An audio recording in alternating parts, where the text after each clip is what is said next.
Entonces todo el pueblo de Judá tomó a Uzías, el cual tenía 16 años de edad. Este era un muchachito. Y lo pusieron por rey en lugar de Amasías su padre. Mire, a los 16 años de edad gobernaba Israel. 16 años, ¿ah? No, que ya los que tienen 13 años dicen, está bien, pues está viejo. Pero los que entendemos de edad, decimos que es un pimpollito todavía, un muchachito que está comenzando. Y no quiere decir que Dios no puede hacer cosas grandes. Con los niños hace cosas grandes. ¿No es cierto? ¿Es así? Es como cuando Rafita pregunta, hermano Giovanni, ¿el tiempo es el acta o es parte del acta? ¿Ah? Como para arrancarle los pelos a los desentendidos, ¿no? Entonces, mire, este tiene 16, pero escuche, él camina en todo de acuerdo a Dios. Mire, dice,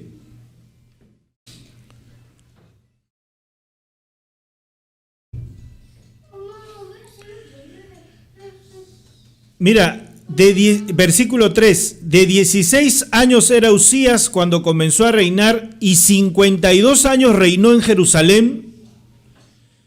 Dice, el nombre de su madre fue Fecolías de Jerusalén. Es interesante que diga el nombre de su madre así, ¿no?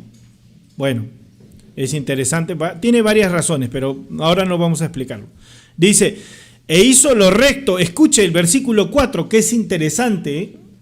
¿Ah? Dios está mirando a este muchachito de 16 años. Lo mira y este muchachito de 16 años tiene un resumen en la Biblia. Este es su currículum. Versículo 4 y 5 es el currículum de este muchacho. Y dice así, e hizo lo recto ante los ojos del Señor conforme a todas las cosas que había hecho Amasías su padre. Mire,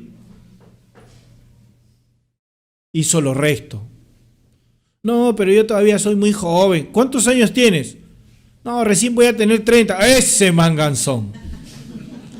¿Se da cuenta? Recién voy a tener 30. Ya ya estaba reinando Israel. Reinando en Israel. Versículo 5, mira. Y persistió en buscar a Dios en los días de Zacarías. Persistió, y eran días complicados los días de Zacarías, ¿eh? Por si acaso los días de Zacarías eran días complicadísimos. Y dice él, y persistió en buscar a Dios en los días de Zacarías. Eso para jalarle las patillas espirituales a todos aquellos que dicen, ahora está bien difícil la cosa, ¿eh? Entendiendo en visiones de Dios, y en esos días en que buscó al Señor, ¿qué dice? Él le prosperó.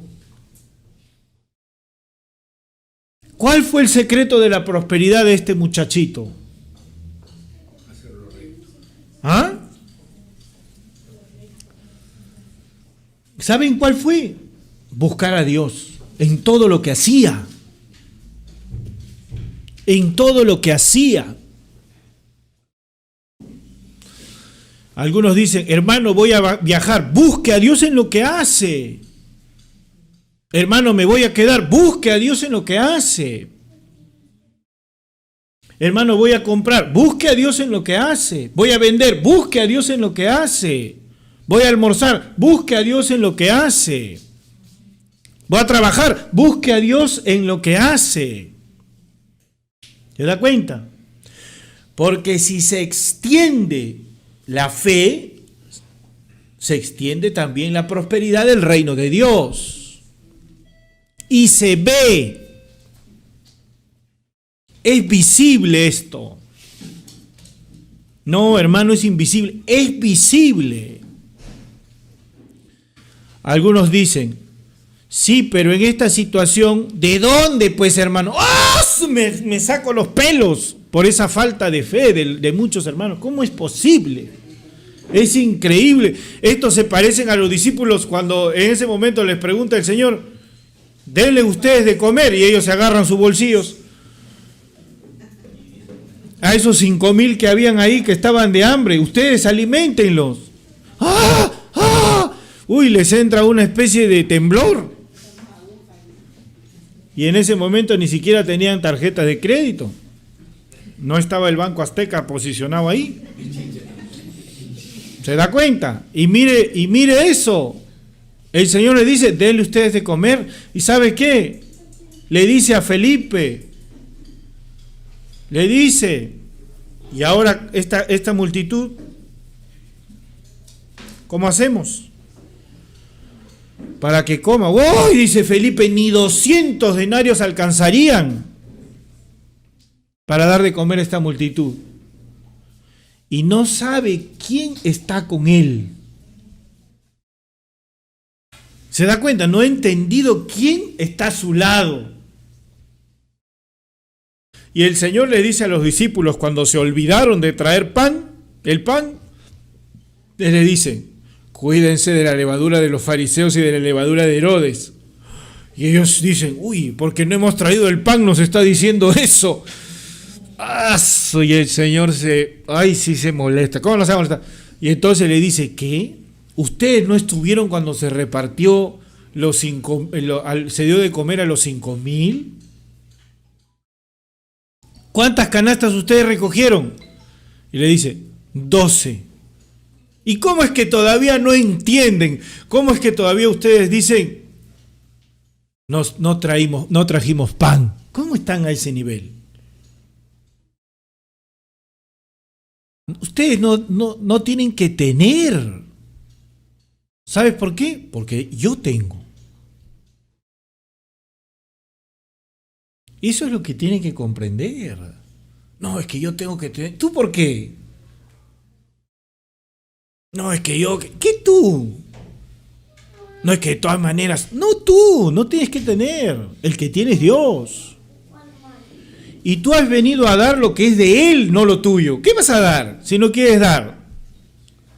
¿Ajá? ¿Cómo vas a dar si dices que no te alcanza? ¿Qué vas a dar? ¿Ustedes creen que Dios te ha mandado a dar lo que tienes de este mundo? Él te ha venido a dar lo que es de Él a este mundo. En otras palabras, tú tienes que repartir. ¿Qué reparto yo? Bendición, vida eterna. Yo tengo que repartir esperanza. Tengo que repartir verdad. Tengo que repartir respuestas eternas. Pero si yo miro físicamente, sigo como los discípulos en ese tiempo diciendo, ¿y ahora cómo vamos a hacer? ¿Ah? ¿Cómo vamos a hacer? No, es que no tengo. No tienes. ¿Cómo no vas a tener si has recibido a Cristo? Entonces, mírelo cómo está conectado este tema de este muchachito. Sobre todo para esos muchachos que dicen 30 años y que tienen 30 años y dicen, ay no, yo todavía soy demasiado joven para agarrar responsabilidades. Imagínense. ¿Ah? Y otros con 30 años en la fe, igual. No, yo todavía no. ¿Tú todavía no qué? No, es que todavía no, el Señor todavía no me ha dado. ¿Qué? ¿Y no te va a dar? No, no diga eso, no diga eso. Ese corazón, ahí se ponen los reflectores y salta, pero raíces del mundo por todos lados ahí. ¿Te das cuenta? Y no hay fe. ¿Dónde está la fe? Voy a morir. ¿Cómo es posible? No tengo que dar. ¿Cómo es posible? Entonces este muchachito de 16 años caminó, estuvo aquí en la tierra, ¿cuántos añitos? 52 años de rey. O sea, no es que vivió tanto tampoco, ¿verdad? ¿Se da cuenta? Fue rey en Israel. Y Dios le separó un espacio en la Biblia. ¿Qué les parece? ¿Ah? No es poco, no es poco, es bastante. Entonces, mire, y persistió en buscar a Dios en los días de Zacarías. Buscar a Dios. Esto es bien importante. Y entonces, claro, como ahí está diciendo correctamente nuestra hermana Rebequita, no buscar de Dios. Mire, cuando uno busca de Dios lo que es eterno, recibe también. Pero cuando uno busca de Dios lo que es del mundo, ¿para qué le va a dar Dios eso? No tiene sentido.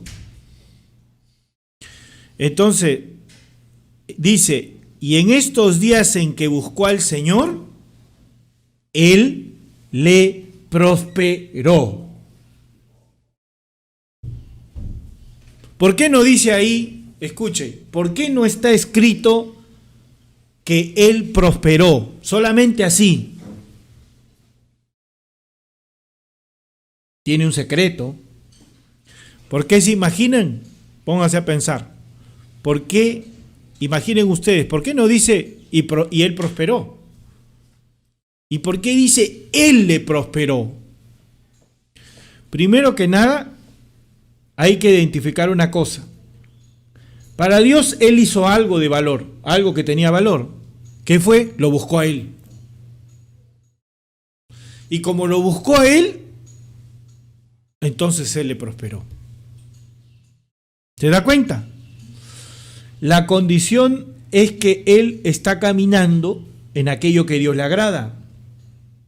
Está caminando en aquello que Dios quiere. ¿Qué será? Extender el Evangelio. ¿Cómo es posible que el testimonio de él, de este muchacho que no nos ha conocido a nosotros, que no sabía de ninguno de los que están aquí presentes, ni de los que están escuchando los audios y todo, siga extendiendo el Evangelio hasta el día de hoy? ¿Se da cuenta? Es así. Pero en esa época no había WhatsApp, ni tampoco se podía grabar, ni transmitir la radio Shir Hadash no existía. El Evangelio no podía avanzar. ¿Sabe cómo avanza el Evangelio? Esos de repente murieron y no vieron nada, ¿sí o no?, de la continuación de esto. Pero quien lo vio es Dios. Y quien lo extiende es Dios. Por eso llega hasta nuestros días. Por los discípulos. Porque de eso se trata. Aquella persona que tiene claro que está en la tierra para extender el Evangelio, busca a Dios. Y Dios le prospera. Porque eso está conectado con lo que Dios quiere. Pero aquella persona que viene a este mundo y está buscando en el mundo su prosperidad, no puede ser prosperado por Dios, pues. Será prosperado por sus fuerzas.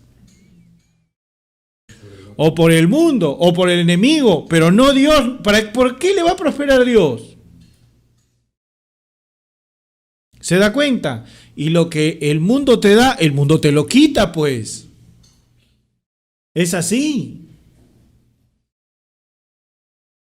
Por ejemplo, ahora hay toda una... Esto no es novedad. En los tiempos de Jesús se habían establecido los gimnasios. ¿Ya? Sí, los griegos tenían gimnasios por todos lados.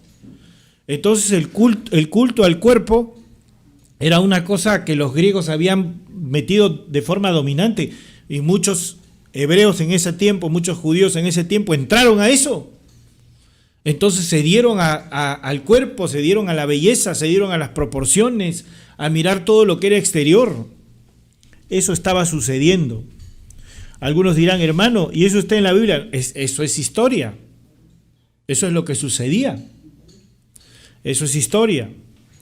Y entonces, como esa era la visión, ¿no?, la moda, ¿se acuerdan ustedes?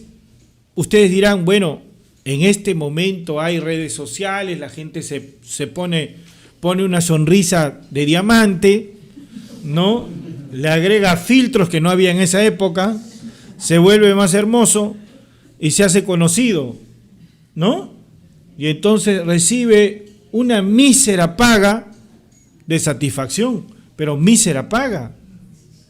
Y escuche bien esto, los jóvenes tienen un gran reto aquí, tienen que comprender lo que ha entrado al mundo, pero le voy a decir una cosa, si hicieran lo recto delante de los ojos de Dios, no estaría cada uno de estos jóvenes, haciendo la mayor inversión de tiempo de toda su vida. Pero todos aquellos que están hoy en día dados únicamente a la vanidad, como dice Eclesiastés, todo es vanidad, ¿no es cierto? Eso tampoco era novedad en su tiempo, ¿no es cierto? ¿No es cierto? Y lo mismo también dice, hoy día, como se han dado completamente este mundo a la vanidad y está volviendo este concepto del cuerpo y de la, ¿no? Como eso se ha introducido otra vez dentro del mundo, entonces le pregunto, de aquí a unos años, los jóvenes que han desperdiciado su vida en esto, ¿qué cara verán en el espejo? ¿Se ha puesto a pensar? ¿Qué cara verán? Es que es importante comprenderlo, porque las cosas físicas se terminan. Y el hombre piensa, sobre todo cuando son jóvenes, que la fuerza, la belleza, son cosas que van a durar. Son cosas que van a durar. Pero no es así. Eso cambia rápidamente y termina.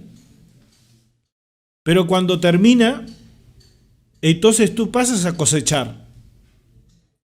Entonces dices, voy a cosechar.